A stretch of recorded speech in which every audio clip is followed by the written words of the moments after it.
888-9175. So, go ahead and call AR1 State of the Art Real Estate and Mortgage for your free consultation today. Just a miss a landlord. Me can't take the pressure out your yard. Whoa, no.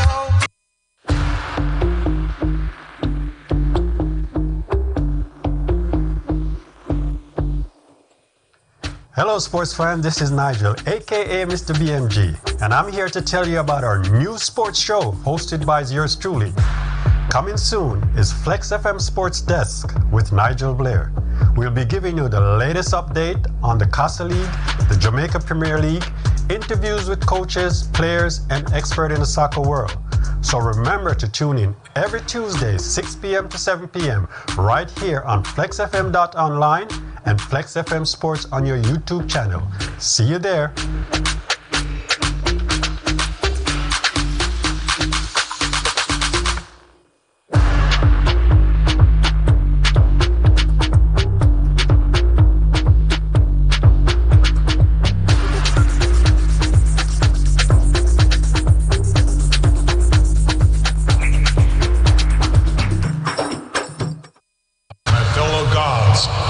Skies have spoken. It is time for Susan and I to retire. But where will you go? Zeus! Sorry, Zeus! I need a charger. Oh! Thanks! Sweetheart, it's not rocket science. I'm heading out. Don't forget to take Peggy for a walk. Mwah! Yo, Zeus! A little juice! That's it. I'm done with this place. We'll see about that.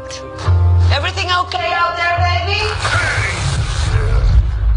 Little Peggy, a little walk, huh? I figure you could use a little pick-me-up. All electric? All electric. The BMW iX. Electricity in its ultimate form. Electric Avenue. And we take it higher. BMW, the ultimate electric driving machine. I got a macchiato for a Zeus. Zeus? It's Zeus. Whoa. Kind of like the Greek god of lightning? It's exactly like that.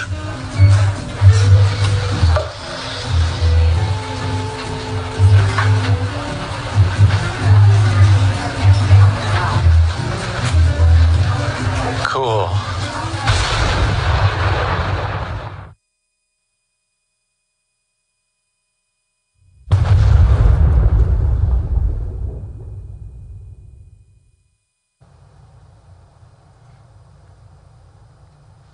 Hi, welcome to Reflections, another episode of Reflections with Clinton Lindsay.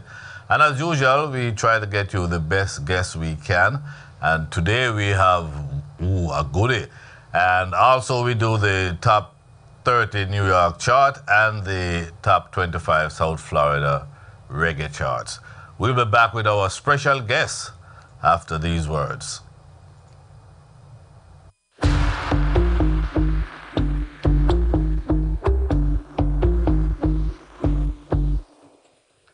Hello sports fans, this is Nigel, aka Mr. BMG, and I'm here to tell you about our new sports show hosted by yours truly. Coming soon is Flexx FM Sports Desk with Nigel Blair. We'll be giving you the latest update on the Casa League, the Jamaica Premier League, interviews with coaches, players, and experts in the soccer world. So remember to tune in every Tuesday, 6 p.m. to 7 p.m. right here on flexfm.online and Flexx FM Sports on your YouTube channel. See you there.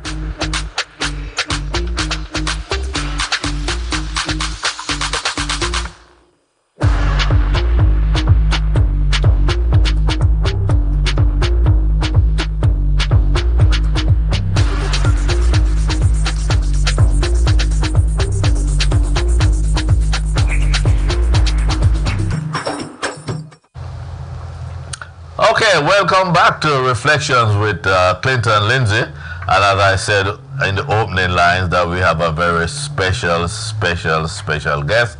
I would want to introduce this man has worn so many hats in his career. Mr. Luther Mack, welcome to Reflections, brethren. Respect my brother, everything. Man, you are one of those guys that You have done it all. I don't know if I reach all yet. Yeah, almost, almost all. Yeah. And one of the reasons why, you know, I'm hunting you down to bring you in, you have done something that the world is gonna be shocked to know that you have done this. But before we get to the current stuff, let's talk about Luther Mack. You started your career in New York, like most of us did. Yeah. Well, you know, we come to New York when we were little youth. Yes. We grew up in New York. I went to school in New York, and instead of go college like my father and mother wanted me to do, I went to college for a year and a half. Oh, really? Yeah, drop out of college and go join reggae band. Which college did you go to? Well, I went. At first, I started. Oh, not just one? I went to a few colleges, man. Because I went to Belanoil Institution in New Jersey first. Okay. Back in the days, to do electrical engineering. Okay. Then I left Belanoil and went to Westchester College. Westchester College, yes. Where's that place again? Portchester, Parkchester, one of those places. Portchester, because they used to have connection to that AM station, VOX. They used to carry the basketball game and correct.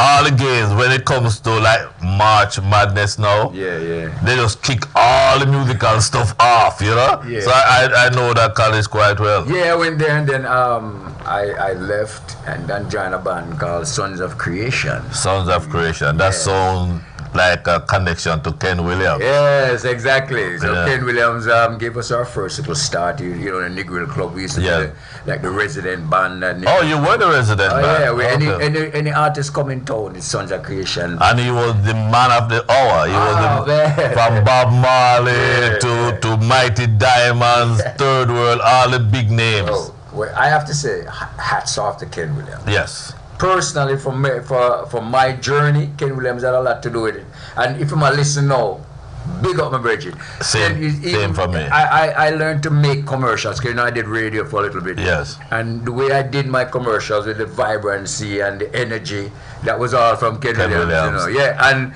I stole a little line from him and said, "Miss this, mind yourself." I got that from Ken Williams. Yeah, he's one of those influential persons. Yeah. And I remember I was there too, and I remember going to school on weekends. It was Ken Williams. Yes.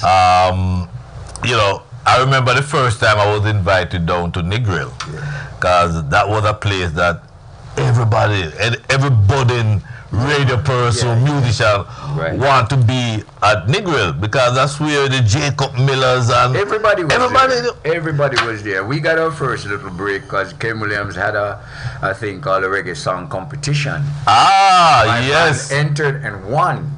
Oh, okay. We beat out Morgan Erich's father, Denroy Morgan. Yeah. And you know what's the name of his band? He had a band at that time. Black Eagle. Black Eagles. Exactly. Black Eagle. We won that night. Oh, you beat them? Yeah, man. Three little youth, me and Keith and Becky Jed. We were probably about 17, 18 years old at the time. Yeah. But you also know that Carlton Coffee. And Coffee, yeah. That is break from that same competition. Was Coffee in Maniaca band? No, he was Maniaca was like the Errol Moore and those guys and the twins. Right. Yeah. You know, I get excited when I'm here in Florida now and I can meet someone that share the same background, the same path, you know. And it wasn't until we came until I came to Florida and started dealing with you. So you did the New York scene, and then when did you relocate? We came down. Well, you know what? New York, this was getting a little bit too cold for me. Too cold? Yeah. What happened is, growing up in New York as a little youth, you get used to the cold. Yeah. But until my father was a super fair building, you know. Where, in Brooklyn? No, in the Bronx. In the Bronx? So what happened is, when the snow fall, now I start getting little muscles. You have to do the entire block. And the snow was no longer falling. Right. So after I got older and whatever, my father and mother had moved down to Florida. Okay, so my father was always a man where him into the club thing, you know, him want to start him own little thing and whatever. So he said he wanted the band to come down and play. when we come down here to play and we feel the weather and the vibes and the palm trees and the mango and the lime, we say, boy, we said to the president, boy, I say, this is the place. So you would consider yourself, as I would, one of the pioneers of bringing that culture from up New York down here. Well, because at one time Florida wasn't saying anything. When we come down here, you had people like Clint O'Neill. Oh, it was there. Ron Burke, Eddie Edwards. All those people were setting the structure. Yes. You understand? So I would consider them more of the pioneers. Okay, right. Now, that's true. That's true. When I came, I just jumped on the wagon with them. Right. But you know, we brought something a little bit more unique to the thing. Because of course, you know New York already. They say if you can survive in New York, you survive anywhere. So what we brought to South Florida was a little more excitement, you know, with the band and vibes, you know. Yeah. So when you're in the band, what was your function in the band? I was a keyboard player. A keyboard player? Yeah, but I also did little singing, background singing, and I did DJ. And I have a tune on that, the Yankee and the Yardy come together. Are you that? But you know, and another thing with New York. Yeah. It teaches you can't just do one thing. Right. When you're an actor, you're a singer, you are a dancer, you have to be versatile. Yeah, but that is a typical Jamaican though, I think. I think one of the things that Jamaicans have that a lot of people don't have is that a Jamaican will take on 3-4 jobs. That is true. You understand? It's just the ambitious nature of a Jamaican. So I feel when you're in New York, bring that out of you. Yeah, because you have to survive. You have to survive and you have to send more money home. That's right. You have to find that money. I think so. If this not do it, you have to find something else. And when you're in a band, you know, it's always versatility is one of the qualifications. Yeah, it makes you a better musician. Yeah. You understand what I say? So I love the key. I actually started out as a drummer. Oh my goodness. Yeah, and then I met a youth by the name of Moses Davidson in Brooklyn when he was about 15 or 16. And I hear him play the drum. I said, no, Sam, me not play the drum. You're not going with And then I started, because I always love the keyboard. You love the keyboard. And I started playing the keyboard. We had another virgin named Lloyd. Remember Lloyd? Lloydie? I know quite a few. Which one? Was it? You remember his last name? Yeah. Oh man, all Lloyd name just because I know, you know, you can't talk about Cross. Oh, Lloyd Cross. Oh, you mean, man? Oh, you mean? So Lloyd. Say we have a local store up on White Plains Road. In the later years. Right, and Lloyd and I played in the band together. Oh. Lloyd was a keyboard player in Sons of Creation at one point. Right. Danny Marshall was a Danny Marshall. Yeah. Yes, and Billy Johnson, keyboard player. Goodness. Keith Clementson. No, that was a band. That was a good band. That was a good band. That was a good band. That was a very good band. So when you came here now, and when I came here 19 years ago, you were in promotion. Yeah. When did you switch from being a musician to get into the promotion part? Yeah, well, to be honest, my bass player at the time was a virgin by the name of Mack Rockhead. Mark Rockhead, you would know him, he died in a motorcycle accident in the early 90s. Okay. And when Mark died, that Mark death changed my entire life. Oh my goodness, sorry to hear that. Changed my entire life because it was a real virgin, you know. And it started to put me on a different path. So I went behind the scenes, started managing and producing. I got involved with specialists, Clifton Dillon. Oh yes, nice guy. Clifton Dillon, because we knew each other from we were younger. Okay. And he wanted to move Shang Records to Florida. Yeah, so we got a place on South Beach, and he made me the president of Shang Records. You're kidding me? Yeah. When I first came, that's one of the first places I went to, down in the art. Washington Avenue. Yeah. 404 Washington Avenue. You remember it? Yes, man. Because we were one of the first tenants in that building. You know, me and specialists went down, we picked it out. The specialist now, him is a real specialist. Oh gosh. I mean, that man is I can't do a whole show about specialists. So can I, because his talent is most people don't know specialists' real talents. A lot of people, though, you have to know specialists. You have to know specialists. Specialists will come into this room, take one look, and when he's done with the room, you take it all away. That is true. Yeah, one thing I can tell you when I learn with specialists, learn from him. Yeah. He's hard to agree to something. Takes forever to agree. Yeah. But you see, once he's committed. Yeah. you get 110% from him. Yeah, so we did Shang records, you know. At that time, Shang was on top, Shabba Ranks, son. Yeah. Then we got Patra, Matt Cabra, Richie Stevens, Diana King. Yes. Matter of fact, at one time we met Bounty Killer. Oh yeah, as a matter of fact, I brought him Bounty Killer the first time. He had some with his leg. I put him on the Tamika Awards. Yes. And he had some leg injured, some accident, and he had came up with his leg in a cast. And Minister, who is now Minister Bob the Great. Yes, Bob was a big part of it as well. My sister. You see what I tell you? So we cross each other's path. Yeah. But you see, I knew who you were all along, you know. Oh, okay. Yeah, I mean. Okay. First of all, I must say, before we continue, thank you so much. Thank you very much for what you have done for this industry. What you continue to do. I remember, we had the next to the old man, you know. Yes. So if you're up in age then, you're in the golden ages, so to speak, and you're still doing what you're doing and putting out, and you don't do it for money. You know that for a fact. Yes. You do it because of the sincere love that you have for it. Yes. You understand? And you do everything to help people and push it across. So me have to say thanks, my brother. You're welcome, man. So when I came, you were doing the Berry Salmons, you were doing the Maxi Priest. Oh, let me just stop you, just so people can know. That's my favorite singer of all time. So, Berry Salmons. Okay. You were doing it. You had an exclusive, I don't know if I want to call it a contract, but you were the one that were bringing all the big shows at the rodeo in David. Was that an exclusive contract? Well, what it is this. It's insight. Yes, I have a brother named Garfield Price that does promotion. What I like with Garfield, he can see things that other people can't. Right. And I sort of developed that too. Right. So when I first saw the rodeo grounds, there were no concerts being held there. Oh. You know, all they had there was these the rodeo cowboy, right? And I saw it and I said, this place would be a gold mine for events. It's perfect. The location, in and out the park. And some people said, but the place are dirty. The thing we said, watch me.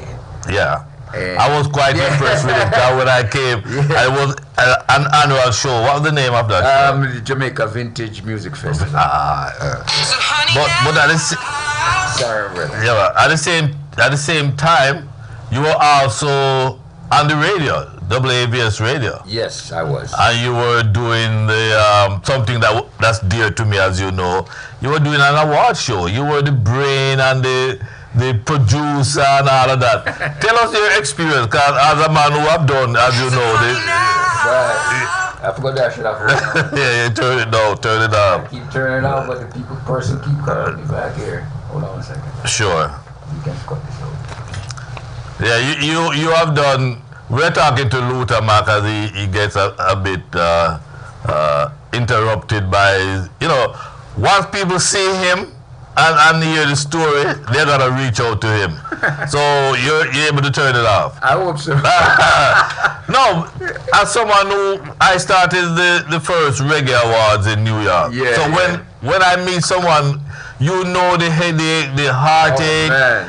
And that's why I know, so you love the thing is you're doing it for money, because a lot of times people see a thing like an award show and think you're making money. No. You're not making no money on an award show. Not at all. Yes, and sometimes when you tell this artist, listen, I want to give you an award, and the way some of the artists then behave, they want this, they want that, they want a fee and all of that. It's not always easy, especially when you're trying to build. Yes. No, the Reggae Soca Music Awards is the brainchild of Winsome Charlton. Yes. But me and Winsome was always good. We did radio together, and Winsome brought the idea to me. She knew I was a producer for the concert, and she brought me in, and I became the producer of the event. I brought in Abdul. Oh, the guy that works with Eddie. That worked with Eddie Edwards at the Jerk Festival. I've never met him. You never met Abdul? Not yet. I can't believe that. No. There are quite a few people in this era. Abdul is a unique. So I'm told. He's a chef. And I understand he's very strict. Yeah, but it was a nice. Strict and a nice shit. Yes, yes. Like my strictness quite a little bit meaner than Abdul. Because when I run a stage, me no ramp on a stage, you know. Abdul is a little bit more lenient than I was. I was really a little tough. So how long did you do the reggae soca? We did the reggae soca music awards for 13 years. 13 years, that's the same length of time I did the Tamika. Yeah, and we just couldn't go no further because we weren't getting a lot of help on it. And you know, we like me personally, if I can't do something to the best of my ability I'd rather not do it. Yeah. So when it reach a point where if we can't get the funding to keep it going, better for just and that's the same thing I ran into. You know, it was growing and growing. We even took it to Madison Square Garden. Yeah. We took it to Avery Fisher Music Hall. These are big New York establishments. Yes. And when you don't have that $500,000, I have to be cutting corners. People don't even understand. They don't understand that. It's tough. When I do my team, 70, 80 people on my payroll, just like that. Of course. Easy. And you have to pay them, and it was just too much. Yeah, because it's not something like if you have a production team. Although you might know that you're not going to make any money, you still have to pay it. And then when that don't happen now, that's when the name calling start and the thief and the old thief. And people say a crowd. Oh, I mean, people say you know like money. You know what time I do concerts with Ram? And when you're going to start that the item and cross the T and start add up the one and the two, that may look at your scratch. Yeah. And you have to go and go tell your wife, say, guess what? Luther, you know exactly what I've been through. You see the crowd and they don't know one artist want all 10 tickets or else him not show. Bro, I had an event, not going to call no artist name or anything. Yeah, sure. And at the event, I mean, we had an agreement because in my contracts, I like to state how many tickets. You have to. You have to. Right. And I believe this particular artist was giving the artist 30 tickets. One artist? One artist was getting 30 tickets. The day of the event, the artist at the hotel come call me. So I go, and the artist tell me, say, well, you know, we're going to need some more tickets, you know.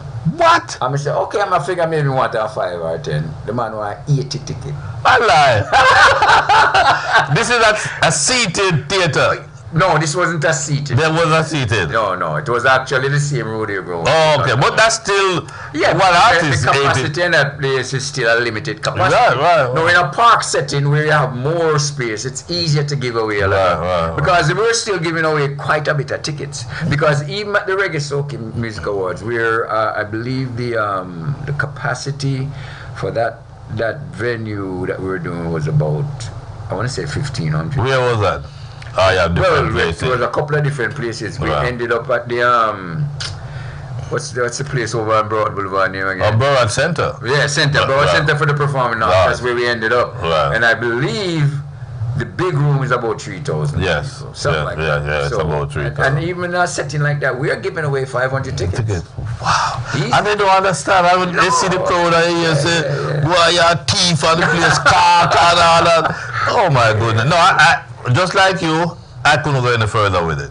Yeah. Because I tried to get sponsorship from BET, local TV station, because they would just bite out. Yeah, of course. But it was hard to guarantee them the names that they wanted.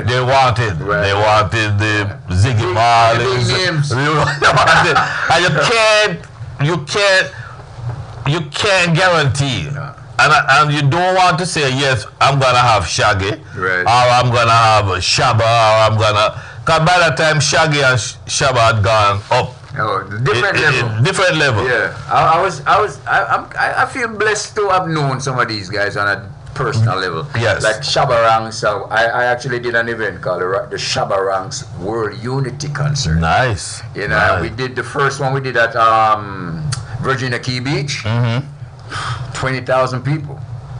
You understand? And it was a great, fantastic event. Yeah, because you have a relationship with specialists. So in the beginning, it will be easier. But when Shabba start bust out international now, because that's what happened to me. It was kind of hard to get him. Of course.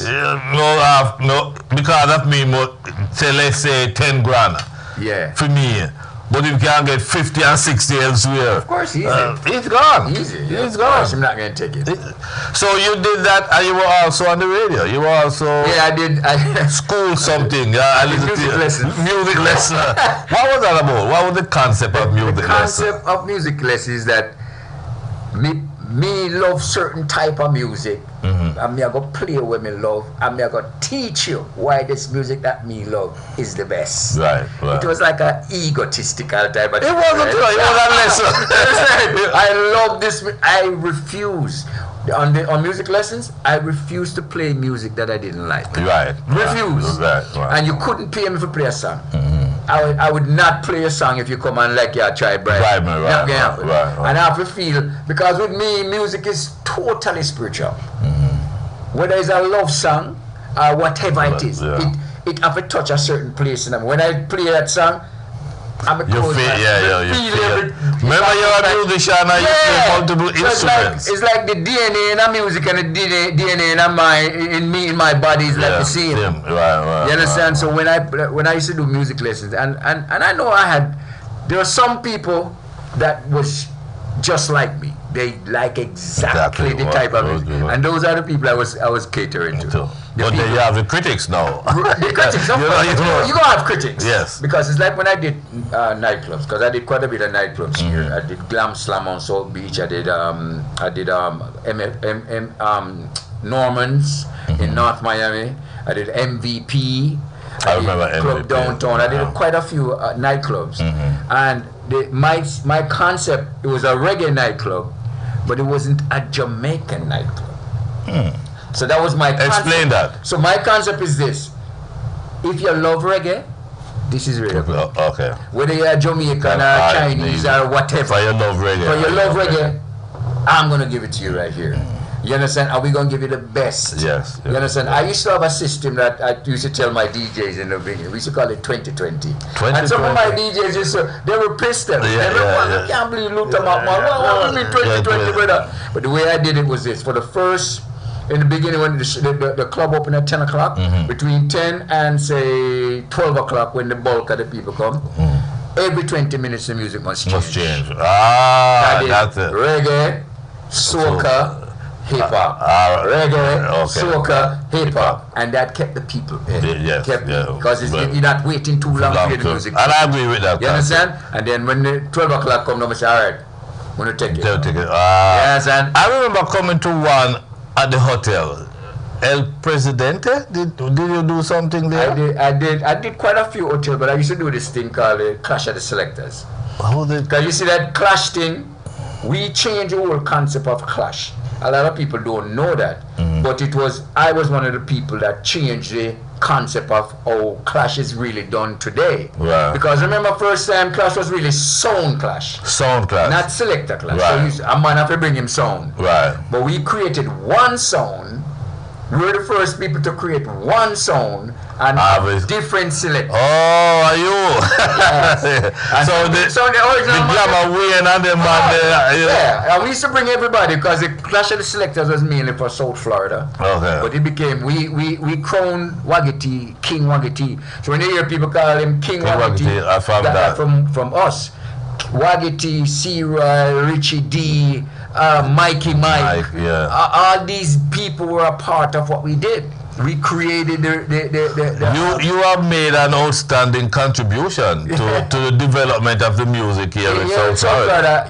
Me help with it, I mean, something like that. No, it was an innovation on your part. Oh yeah, because there was I remember Sound Clash. Yeah. And I didn't even know where the selector clash, where it came from. Yeah, we started. Now I'm learning. Yeah. I remember in New York also, I used to hear about this place, C.B. Smith Park. Yeah. And C.B. Smith Park was where most of the major concerts were held at the time. Yes. You know, back in the days, you had people like Yap. He passed in Jamaica some years ago. Yeah, that promoter. Quite a few selectors, promoters before I started promoting. That were doing great events in Florida.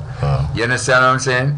And that's why after that you have like the Jerk Fest for Eddie Edwards. Eddie Edwards had his own. I can't remember Eddie promotion team right now, but they had a big promotion team too. Yeah, well, they were like a rival promotion team. We put on one thing, then put on one thing, and so on. And that was part of the whole vibe. And in those days, that's where you find a heavy migration. Yeah. From New York. Oh yeah. Coming down here. Yeah, man. The New Yorkers were. The New Yorkers, they figure they're not missing anything much up there because you have the vibes down here. When we had the weather. when we had the big festival, some New Yorkers would fly down for the shows because they. I don't go back up. Some of them decide, so we are still. I've heard of that. Yeah. Now, ladies and gentlemen, you hear his history of what he has done. I know, like I said to you, you and I can't talk for 30 minutes. No, There's just too much there. No, but I want to get to your current occupation now. Your current occupation, you're an author. Well, I just write one book. Well, you tell us about that. I wrote a book called The Singing Village. Yes. Which is when people hear The Singing Village by Luther Mack, them think it's like a life story, like it's an autobiography, or I'm telling something about the music business. It has absolutely nothing to do with that. Yes. The Singing Village is purely fictional. It's a fiction. Yeah. Because me, it's like a little quick name. You just make up story. you know scripts, movie scripts. Yeah, I have 12 completed movie scripts, but I never make a movie yet. But this story, The Singing Village, I also read it, so it's on Audible. So for the people where we don't have the time, because I listen a lot of books. Yeah. I listen a whole lot of books. My preference are like biographies and stuff. Yeah. But I had this idea to write this story. It's almost like it just came in my head. I was in Jamaica at my brother's place in Portland, Pablo, and I was just looking out at the Caribbean Sea. Close my eyes and just I just saw the ships coming in. Yeah, and then I tell you, it's almost like the slave, the spirit of the slaves touch me upon my shoulder and just start telling me the story. And me just start right.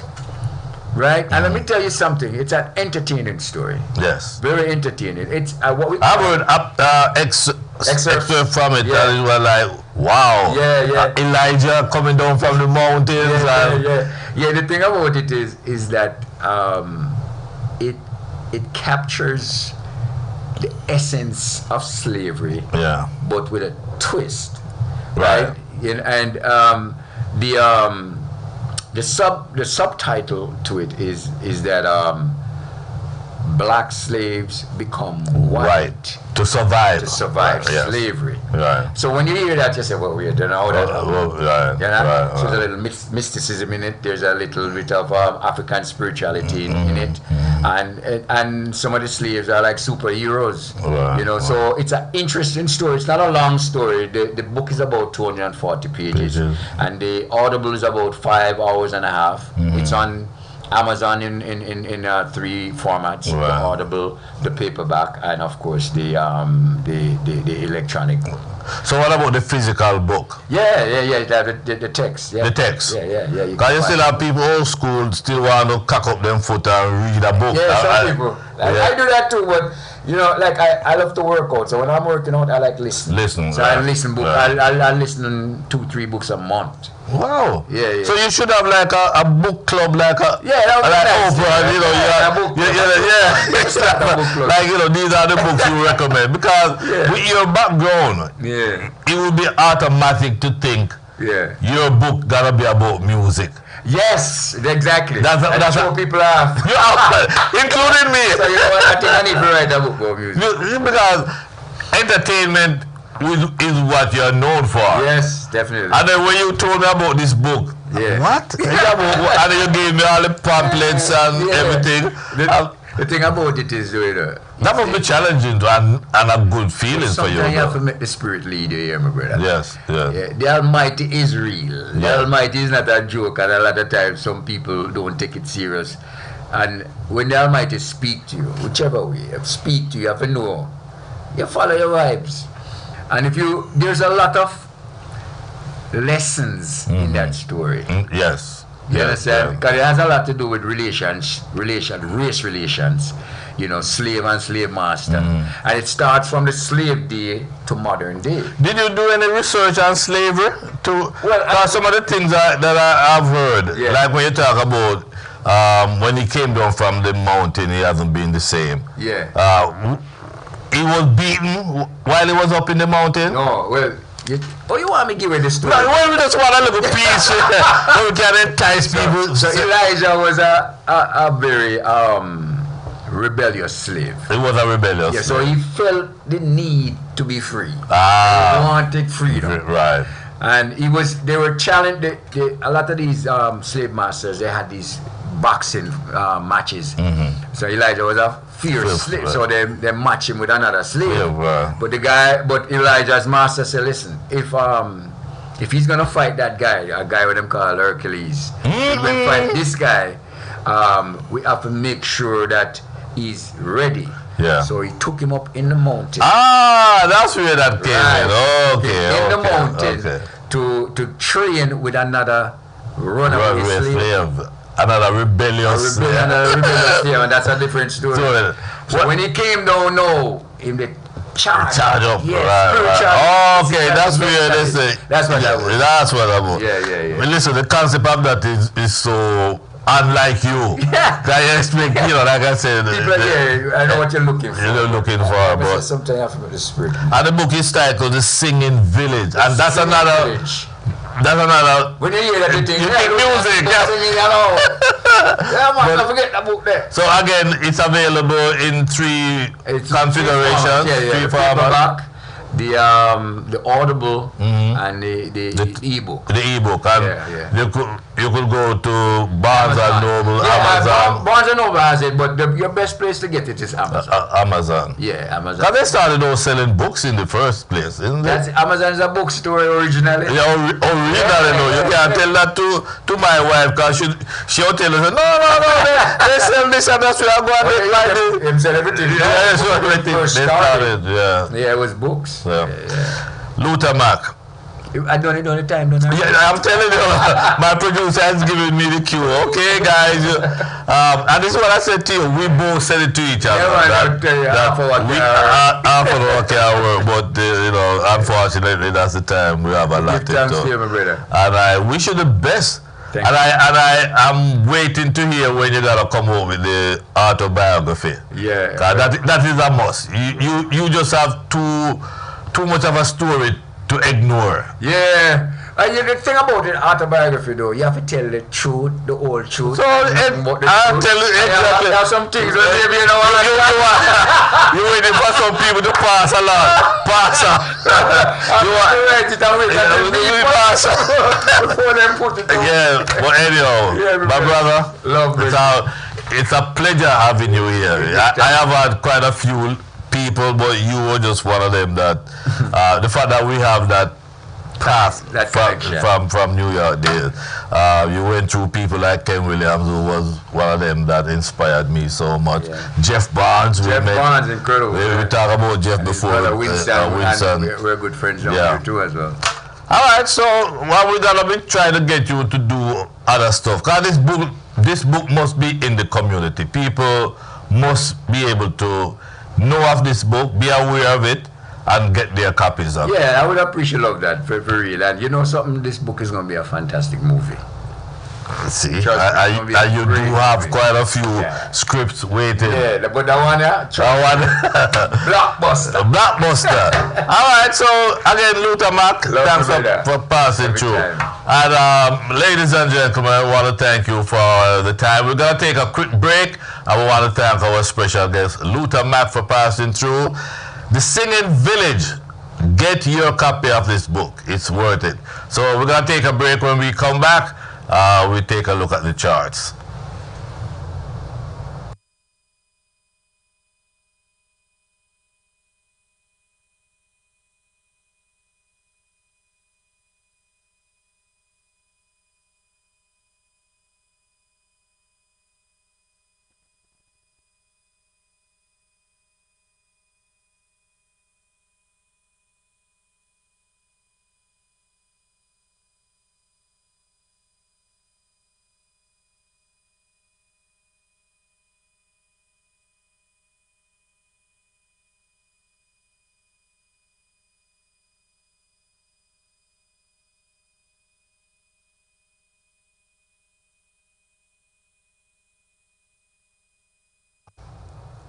Okay, thank you very much, TC, for the South Florida Top 25 and the New York Top 30.